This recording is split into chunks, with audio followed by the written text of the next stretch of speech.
Peru undoubtedly has one of the most compelling collection of ancient ruins that can be found anywhere on Earth. A vast collection of astonishingly well-preserved, incredibly ingenious, complex-designed ancient settlements, infrastructure, irrigation, agricultural designs, with countless others, often incorporated or accomplished through the creation of precisely executed, purpose-built structures, with incredible features to accomplish built-in functions of astonishing ancient contraptions. Contraptions modern man has not only learned about through the building of these sites, but thanks to the brilliant condition of much of ancient Peru, the work of the as-forementioned polygonal civilization, one of 4 lost civilizations, which we have personally identified here on the channel in prior videos. Feats of engineering which enabled us to use identified methods and signature stonework to ultimately verify the work of separate civilizations, which due to modern belief systems and the profit and control this provides to those who profit from said societal infrastructures, is actively hidden by a mainstream academia's morally destitute funding structure. Yet, regardless, these sites eventually deciphered and understood by modern studies. Moray, for example, is an ancient ruin that displays the levels of advanced knowledge that the builders once possessed. These step-like designs are also found at Ollantaytambo among others, although appearing as the steps of giants, were in reality used to acclimatize different plant species, often types of crops, herbs, and food producers to a different altitude to where they were native, allowing this ancient civilization to take food-producing plant types high into the mountains. These extraordinary ancient builds, studied by countless talented individuals for many years, have now been decoded and understood in depth, in particular the infrastructure, and the fact that it is unquestionably far too advanced to be publicly claimed as the work of the Incans.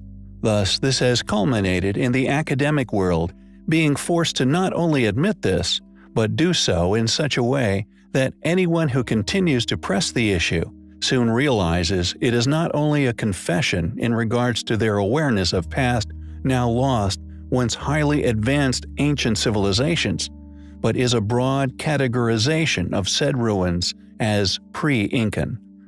And just like the incredible network of water channels previously covered, which connect many ancient settlements which allowed water to be pumped from places of abundance to places of drought, providing precious water supplies to countless ancient sites, the Yoktails are yet another collection of incredible ancient structures which you are unlikely to hear about in mainstream historical studies. Yoktails came in many shapes and sizes. These incredible builds were once enormous freezers, not only used to create ice in cooler climates, but to store it during the hotter times of the year. These miraculous inventions, from spiral designs, wind tower designs, and ingenious vent placement designs, all assured cool air would continuously flow into vast underground portions of the structures. This either created ice or allowed ice to be stored and kept in a frozen state for an impressively long time. Refrigeration and the benefits of such were unquestionably understood by the builders of these structures. Yet modern utilization of the same methods of food storage, that being refrigeration via modern technologies, is only a very recent development, with much of the world until the turn of the century still salting meats. The question then is, how did this ancient civilization know about the benefits of cool storage? How did they understand how to build these structures? Where did such ideas and ultimate utilizations originate from? Was this knowledge possessed by an even older lost civilization? One in which the members responsible for the Yoktails were once members of? Yoktails, ancient refrigerators, are undoubtedly an incredible aspect of Peru's ancient relics which we find highly compelling.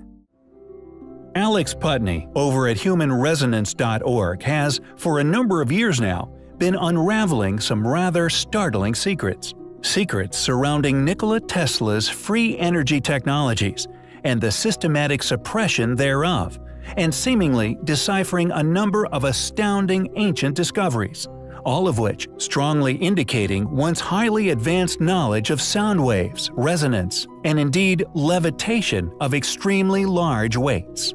Coined as the, quote, piezoelectric basins by Alex himself, it seems he, along with a number of other researchers' exhaustive efforts, have discovered some compelling and intriguing characteristics of many ancient ruins which litter most of Egypt, dotted along the banks of the Nile. We have, in the past, touched upon the possibility of sound resonance having been a factor in Edward Leedskalnin's mysterious and secretive construction of Coral Castle, which can be found within Florida. Many believe that Edward somehow unraveled the secrets to the pyramids, and in doing so, was able to recreate his own rudimentary resonance machine, enabling him to lift enormous weights with relative ease. As our knowledge of our environment and the mysteries of our ancestors deepens, especially regarding their once mystifying and astounding knowledge of construction, left to ruin in many areas of the world, accepted as having never had access to heavy machinery, we must look elsewhere for our answer as to how these weights were moved. An outspoken local wisdom keeper of the Giza Plateau, Egyptologist and tour guide Abdel Hakim Ayan, has brought very controversial but extremely compelling knowledge to bear regarding profound implications of these astounding ancient constructions. Hakim's provocative commentary on the misconceptions of modern academics was broadcast in The Pyramid Code, a documentary produced by Dr. Carmen Bolter, professor at the University of Calgary, a documentary well worth investigation.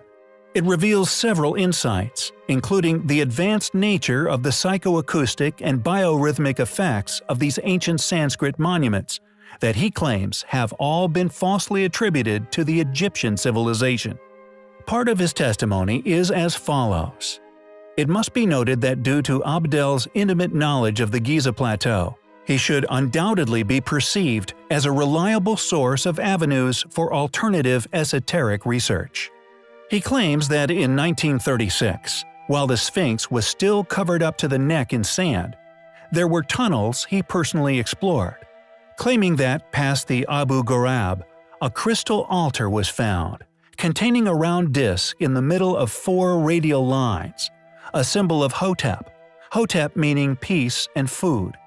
This round disc was a lid on a shaft, about 180 feet deep to the level of the ocean, where he claims there is still running water, and there is still, quote, much more to be found. Dr. Alexander Koltepin, a geologist and director of the Natural Science Research Center at Moscow's International Independent University of Ecology and Geology, has been successfully investigating some very controversial finds throughout the world. Dotting the Earth are areas of ancient petrified ground that has remained untouched for millions of years. Once soft mud, these areas transformed into stone over many millions of years. What is amazing about these areas is the evidence of tire tracks embedded upon the stone. Many have speculated that they are in fact tank tracks, or tracks of far larger vehicles than cars.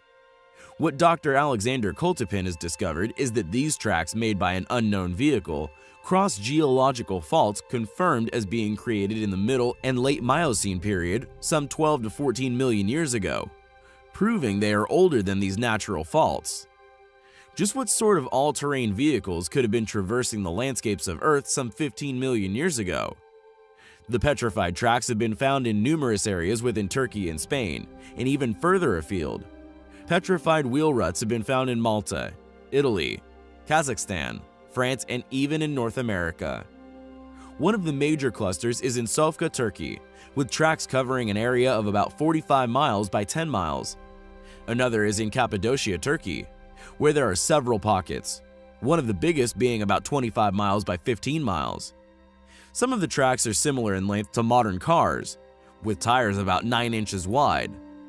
Dr. Alexander Koltepin said geological and archaeological works that contain information about these ruts are few and far between, especially in English. Koltepin maintains, after heavy research, that the tracks could not possibly have been left by lightweight carts or chariots, as the vehicles that left these tracks would have been much heavier than carts pulled by camels.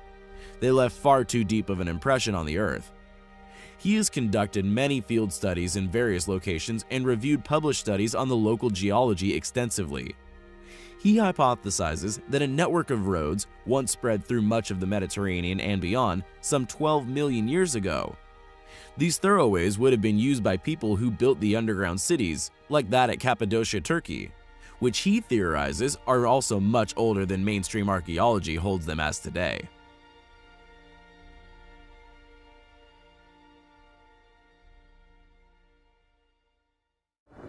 During excavations within the Kiziltepe district of southeastern Mardin in southeast Turkey, a marvelous, miraculous, and to this day unexplained artifact was discovered. A pure nugget of historical gold, ticking all the boxes of desirability when it comes to our research here at Mystery History. The wheel is by far the most important invention man has ever realized, and it is indeed recognized as such the world over. The official attested account for the origin of the wheel is given to the late Aceramic Neolithic, between 9500 to 6500 BCE, and could be seen in conjunction with other technological advances as that which gave rise to the early Bronze Age. The official kept academic record regarding the evolution of the wheel is largely accepted as follows: 4500 to 3300 BCE, Chalcolithic era, invention of the potter's wheel. 3300 to 2200 BCE, early Bronze Age. 2200 to 1550 BCE, Middle Bronze Age, invention of the spoked wheel and the chariot. When, on occasion, we are confronted with artifacts reluctantly accepted by these same academic fields of study as authentic, demonstrating through their existence that mainstream paradigm is to be vastly incorrect, we feel a mix of frustration and vindication. We also strongly feel that it is imperative we share such finds with one another to further all of our understandings regarding our past, to hopefully break the spell slowly cast over years of incorrect and largely incomplete information. According to the Culture and Tourism Director of Mardin, Davut Belikte, the car is like a copy of cars today. He also pointed out that the shape of this ancient toy resembles that of a tractor. Belikte revealed that strange toy dolls and whistles, also made of stone, were also found at the site. We believe that the whistles and dolls to be well over 5,000 to 6,000 years old, with the whistles still in working condition, he said. Along with these ancient figurines was also a mysterious stone tablet, inscribed with an ancient text. After extensive historical analysis, the writing on the 5-centimeter-long stone was deemed to be that of an ancient title deed. The content of the deed refers to a fruit garden and the fruit trees within, which are to be split between the 3 sons of the owner. Clearly, the behavior of people far more advanced than that of Stone Age people, a premise we are expected to believe is accurate. Belikte has confirmed that comprehensive information on the 2 finds will be provided soon. Is this little ancient toy car perhaps the earliest evidence of the wheel we will ever find? Or is it just the tip of an evidential iceberg of a secret far larger? We recently covered the astonishing and largely unexplained ancient temple known as Kailash, which quietly sits within India. A temple cut out from a solid rock with such precision, such vision and accuracy, it is a feat we would struggle to recreate even to this day, clearly demonstrating an ancient high technology that has undoubtedly been lost over the millennia. Could this temple actually be evidence left by a far older group of people? A remnant left by a far more advanced civilization than that which academia will allow us to publicly discuss within many modern fields of study. Within the Barabar and Nagarjuni hills of the Jehanabad district of India sits another series of rock-cut features. 6 crudely cut caves, carved into large stones, which litter the surrounding hillsides. They could be seen as crude and possibly more modern attempts to recreate what can be found on the top of the hill. Known as the Lomas Rishi Cave, cut into an enormous rock, it is the only one out of the many within the area, which demonstrates a level of refinement which literally boggles the mind. The only cave in the area that has a delicately cut entrance, but also an interior which has seemingly been protected from the elements, perfectly preserved in its original state, demonstrating a state of rock cutting which has left the rock polished to a mirror-smooth finish. Evidence reinforcing the postulation that this cave, and additionally Kailash Temple, are remnants left by a far older and once far more advanced culture than officially accepted. The hut-style facade at the entrance to the cave is officially accepted as the earliest example of the ogee-shaped Chaitya arch or Chandrashala that was to be an important feature of Indian rock-cut architecture and sculptural decoration for centuries during its post-cataclysmic development. The example here is largely accepted as the specific influence for later examples, of which there are many at later Buddhist sites, such as Ajanta Caves and Kala Caves in Maharashtra. How, or indeed who, cut the Lomas Rishi Cave? How did they achieve such an amazing finish to the stonework? Were these same people responsible for the construction of the Kailash Temple, also another structure exquisitely cut out of a giant solid stone? Although modern academically accepted views state that they were created during the reign of the Mauryan Emperor Ashoka, a Buddhist ruler from the 3rd century BC, who ruled over almost the entire country of India, caves known as Satgava were carved into the hills for the use of the monks, Lomas Rishi Cave being said to have been one of them. Yet due to its exquisite quality, it's hard to see just how they can claim this.